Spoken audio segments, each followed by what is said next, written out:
हज भी एक ऐसा सफ़र जो नसीब वालों को मिलता है और खुशखबरी ये है कि अब हज 2026 के लिए दरख्वास्त देना पहले से कहीं ज़्यादा आसान हो गया है। न बैंक की लंबी कतारें, न बार बार चक्कर, न परेशानी, सिर्फ चंद क्लिक्स और आपकी दरख्वास्त मुकम्मल, अदायगी जमा, सब कुछ आपके मोबाइल या लैपटॉप हो। लेकिन अगर एक भी कदम आपसे मिस हो गया या गलती हो गई तो आपकी दरख्वास्त मुस्तरद भी हो सकती है।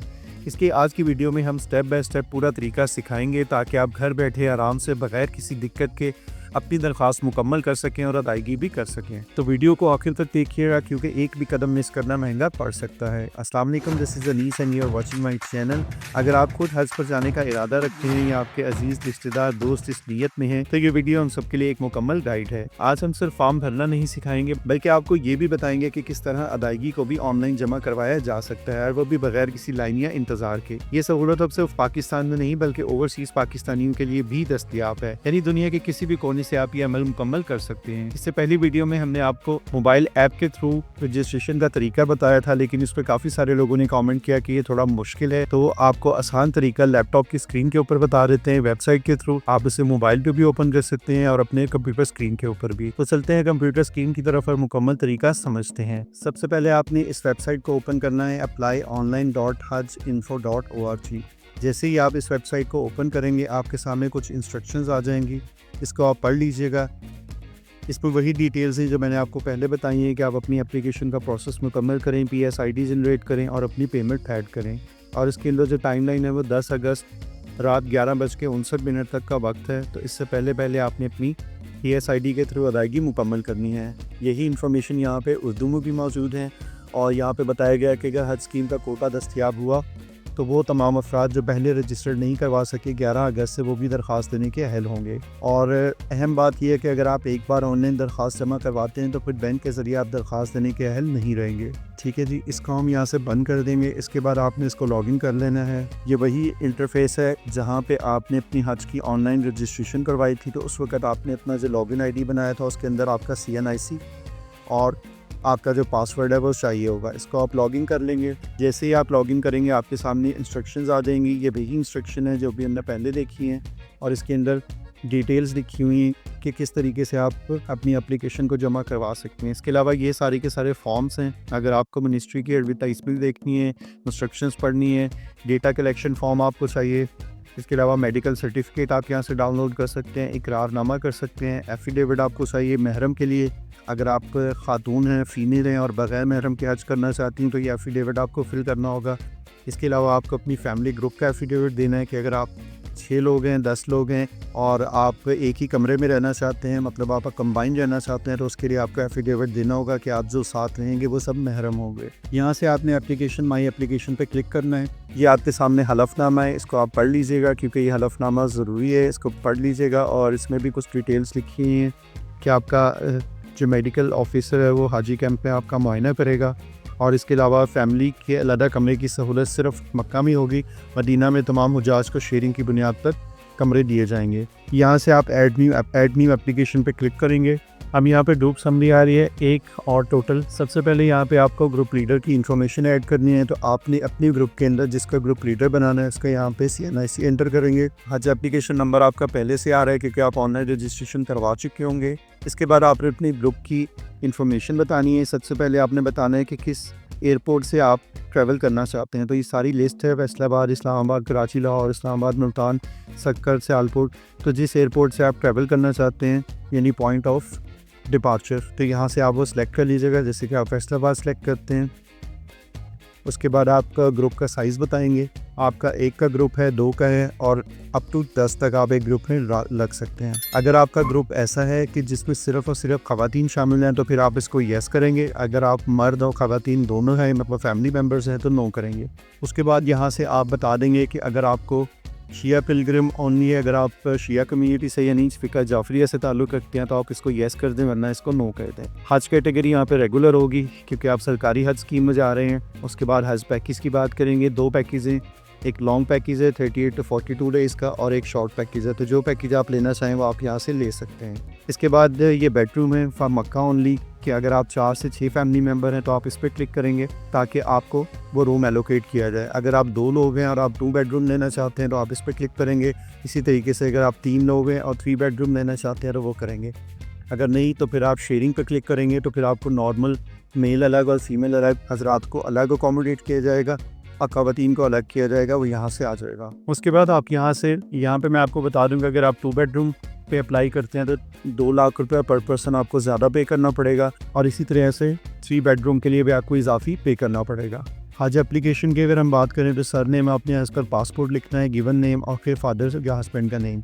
उसके बाद आपने जेंडर सेलेक्ट करनी है। वैसे यहाँ पे जेंडर ऑलरेडी आ जाएगी, मैंने अपना सेलेक्ट किया है तो यहाँ पे मेल आ रहा है। डेट ऑफ बर्थ आप अपनी एंटर कर देंगे और अपना पूरा प्रेजेंट एड्रेस दे देंगे, वही एड्रेस जो आपने ऑनलाइन रजिस्ट्रेशन के लिए दिया था। उसी तरीके से आप डिस्ट्रिक्ट तहसील आप सेलेक्ट कर लेंगे, मोबाइल का नेटवर्क अपना बताएंगे और फिर अपना मोबाइल का नंबर। इसी तरीके से ब्लड ग्रुप, एजुकेशन और प्रोफेशन। एजुकेशन में आप बता सकते हैं कि आप आज एजुकेटेड हैं, प्राइमरी हैं, मैट्रिक हैं, जो भी हैं, ठीक है जी।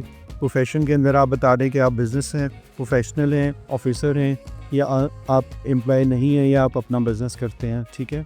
उसके बाद आपको पासपोर्ट की डिटेल देनी है। अगर आपके पास वैलिड पासपोर्ट है तो फिर आप येस पे क्लिक करेंगे और अगर आपका पासपोर्ट एक्सपायर था या आपने नया बनने के लिए दिया था और आपको टोकन नंबर मिला था तो उस केस में आप टोकन सेलेक्ट करेंगे।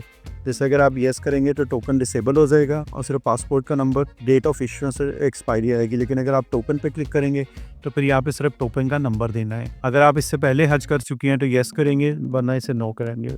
हेल्पर की इन्फॉर्मेशन चाहिए होती है उस केस में अगर आप व्हील चेयर के इस्तेमाल करते हैं या आप बूढ़े आदमी हैं या आपकी कोई डिसेबिलिटी है और आप हेल्पर की मदद के बगैर चल फिर नहीं सकते तो आपको फिर हेल्पर की इन्फॉर्मेशन यहाँ पे डालनी है। आपको अगर रिक्वायर्ड है तो येस कर दें और फिर इसी तरह से हेल्पर का जो एप्लीकेशन का नंबर है वो डाल दें और उसके बाद अपना रिलेशन यहाँ से ऐड कर दें। सिर्फ ब्लड रिलेशन ही आपका हेल्पर हो सकता है। कोरोना वैक्सीन है तो यहाँ पे आप बता दें कि आपके पास कोरोना की वैक्सीन हो चुकी है तो येस कर दें, वरना इसे नो कर दें। लेकिन आप येस ही करें क्योंकि आपको इसकी वैक्सीनेशन अगर आप 65 प्लस हैं तो आपको लाजमी देनी पड़ेगी। उसके बाद कुर्बानी की डिटेल है, ठीक है। कुर्बानी के लिए येस होगा क्योंकि ये कंपलसरी है। उसकी अमाउंट अभी यहाँ पे नहीं है, लेकिन जब फाइनल हो जाएगा तो यहाँ पे शो हो जाएगी, तो आपने यहाँ पे कुछ नहीं करना। यहाँ पे आपने नॉमिनी बतानी है। नॉमिनी क्या होती है कि वो शख्स होता है कि इनके कोई एमरजेंसी होती है, खुदा न खास्ता आपको मक्का में या मदीना में और वहाँ पे कोई हादसा पेश आता है, उस केस में किससे कांटेक्ट किया जाएगा तो वो आप यहाँ से लिखेंगे, उसका नाम लिखेंगे। उसके बाद आप बता देंगे वो आपका क्या रिलेशन है, यहाँ से बता देंगे। CNIC नंबर दे देंगे और उसका मोबाइल नंबर। यहाँ पे है बैंक अकाउंट डिटेल। तो अगर आपको के पास अपना बैंक अकाउंट है तो आप येस करेंगे और अगर नहीं है तो आप नो करेंगे। अगर आपका अपना अकाउंट है तो फिर आप सिंपल यहाँ पे IBN नंबर और अपना बैंक का अकाउंट नंबर लिखेंगे। IBN नंबर आपको अपनी चेकबुक से भी मिल जाएगा और आप ऑनलाइन भी सर्च कर सकते हैं। अगर आपका अकाउंट नहीं है तो उस केस में आप नो करेंगे। तो फिर आप बताएंगे कि उस केस में आपने किसका अकाउंट यूज़ करना है। तो इसमें भाई, बेटी, बाप, हस्बैंड और सन, मतलब बेटा, बेटी, भाई, बाप और खावन, इनमें से किसी एक का अकाउंट आप यूज़ कर सकते हैं। वो आप सेलेक्ट कर लें और उसके बाद उनका अकाउंट नंबर इसी तरीके से ऐड कर दें। इसके बाद आप यहाँ पे सेव ग्रुप मेंबर पे क्लिक करेंगे, आपकी इन्फॉर्मेशन सेव हो जाएंगी। उसके बाद आप दोबारा यहाँ पे आएंगे। अभी ये डिसेबल है, लेकिन जब ये सेव कर देंगे तो फिर आपको नेक्स्ट टू ऐड ग्रुप का ऑप्शन मिल जाएगा। तो आपने अपने ग्रुप में जितने लोग हैं बारी बारी सबको ऐड करना है और ये सारी की सारी डिटेल आपने बारी बारी फिल करनी है, ठीक है। जब ये सारी डिटेल आपकी फिल हो जाएगी उसके बाद आप वापस आएंगे तो ये लेफ्ट पैन के ऊपर फर्स्ट पेमेंट स्टेटस के ऊपर आप क्लिक करेंगे तो यहाँ पे आपका एप्लीकेशन का नंबर सारा कुछ आ जाएगा, आपका CNIC सारा स्टेटस आ जाएगा। और इसके बाद यहाँ पे तो पेमेंट स्टेटस के ऊपर आपको PSID मिल जाएगी आपकी। यहाँ पे आपकी PSID आएगी। यहाँ पे अमाउंट 5 लाख लिखी हुई आएगी। एक्सपायरी डेट 10 अगस्त आएगी। पेमेंट का स्टेटस अनपेड आएगा जब तक आप उसको पे नहीं करेंगे, ठीक है।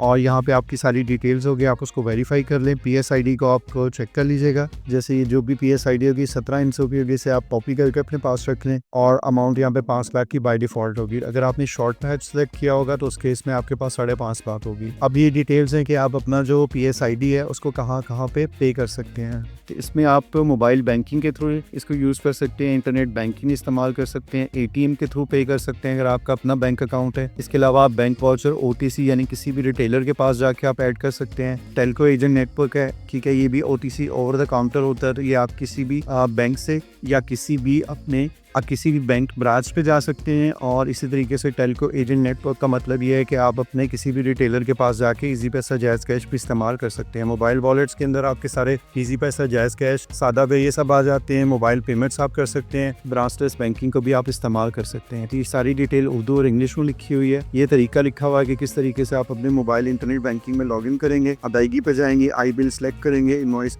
देंगे, अपनी PSID को एंटर करेंगे, और जो भी वहाँ पे तफसील होगी, आपका डिटेल आ रही होगी, कितनी अमाउंट है, वो सब ऐड। अगर आप ओवरसीज़ पाकिस्तानी और पाकिस्तान से बाहर हैं और आपका अकाउंट नंबर नहीं है, तो आप अपनी PSID अपने किसी भी करीबी अजीज़ को दे दी, ताकि वो आपके बिहाफ के आपकी पेमेंट कहीं से भी जमा करवा। उन तमाम ऑप्शंस में से किसी एक पे भी इस्तेमाल करते रहे, तो आपकी पेमेंट जमा करवा देंगे। उसकी तस्दीक करके उसके बाद आप इसको, अगर आपको पेमेंट के ऊपर किसी किस्म का कोई मसला आ रहा तो आप मिनिस्ट्री की जो हेल्पलाइन है उस पर कॉल कर सकते हैं, जिसका नंबर यहाँ पे मौजूद है। अगर आप पाकिस्तान से बाहर हैं उस केस में आप इसके ऊपर ईमेल कर सकते हैं। ईमेल आप पाकिस्तान और पाकिस्तान बाहर दोनों से कर सकते हैं, कॉल भी कर सकते हैं, लेकिन अगर आप इंटरनेशनल सारिफ हैं तो उस केस में आप फिर ईमेल कर सकते हैं। सो इस तरीके से आप अपनी एप्लीकेशन घर बैठे फ़िल कर सकते हैं, और फिल करने के बाद यहाँ पे सारी की सारी डिटेल आ जाएगी, इसको चेक कर लीजिएगा। और इसके अलावा स्टेटस आ जाएगा। उसके बाद यहाँ से आपने अपनी पिक्चर अपलोड करनी है, अपना मेडिकल सर्टिफिकेट अपलोड करना है, यहाँ से पासपोर्ट की कॉपी आप अपलोड करेंगे, फिर फैमिली ग्रुप का एफिडेविट, और इसी तरीके से अगर आपका वैक्सीन सर्टिफिकेट है और महरम का एफिडेविट है, तो ये जब आपकी एप्लीकेशन सबमिट हो जाएगी तो यहाँ पे अपलोड का ऑप्शन आएगा, क्लिक करेंगे। और इसी तरीके से मोबाइल से अगर आप कर रहे हैं या लैपटॉप से कर रहे हैं तो अपनी यहाँ से अपने डॉक्यूमेंट्स को अटैच कर लेंगे, और उसके बाद आपकी ये जो डिटेल है ये मुकम्मल हो जाएगी। जैसे कि अगर हम इकरारनामा को देखें तो ये आप डाउनलोड कर सकते हैं, ठीक है। ये सारी डिटेल आप पढ़ेंगे और इसके बाद आप इसको डाउनलोड करके यहाँ पे अपना एप्लीकेशन का नाम, एप्लीकेशन का नंबर और यहाँ पे अपना सिग्नेचर करेंगे। इसी तरीके से जितने बाकी के डॉक्यूमेंट्स हैं, जैसे कि मेडिकल सर्टिफिकेट है, ये भी यहाँ पे मौजूद है, ये आप फिल करेंगे डाउनलोड करने के बाद, और डॉक्टर से इसकी स्टैम्प और हॉस्पिटल का नेम वगैरह लिख के, और उसके बाद इसको स्कैन कर लीजिएगा। अच्छी क्वालिटी में स्कैन कीजिएगा, अगर ब्लर होगा तो उस केस में मसला हो सकता है। सो सबसे पहले आप अपने डॉक्यूमेंट्स ये डाउनलोड करके फिल कर लें और इनको मुकम्मल करके रख लें। उसके बाद अपनी एप्लीकेशन को फिल कर लें और उसके बाद PSID जनरेट हो जाएगी, पेमेंट करें। तो इस तरीके से आप घर बैठे अपनी हज की एप्लीकेशन को मुकम्मल कर सकते हैं। सो मुझे उम्मीद है कि आज की वीडियो ने आपको वो सब कुछ सिखाया होगा जिसकी आपको ज़रूरत थी। अगर आपको ये वीडियो मालूमाती और मददगार लगी हो तो बराए करम इसे लाइक करें, चैनल को सब्सक्राइब करें और कॉमेंट करके हमें ज़रूर बताएं कि आपको कौन सा हिस्सा सबसे मुफीद लगा। इसके अलावा आप इस वीडियो को उन सब लोगों के साथ ज़रूर शेयर करें जो हज 2026 पर जाने की ख्वाहिश रखते हैं। क्या पता आपकी ये छोटी सी नेकी किसी की बड़ी दुआ बन जाए और यही अमल आपके लिए सदका जारिया बन जाए। अगर आपको फॉर्म फिल करने में या अदायगी के किसी भी मरहले में मसला पेश आए तो कमेंट में ज़रूर पूछें। हम पूरी कोशिश करेंगे कि आपको मुकम्मल रहनुमाई करें। अल्लाह आपके हज के इरादे को पूरा करे, आसानियाँ अता फरमाए और कबूल फरमाए। आमीन। मिलते एक और वीडियो में।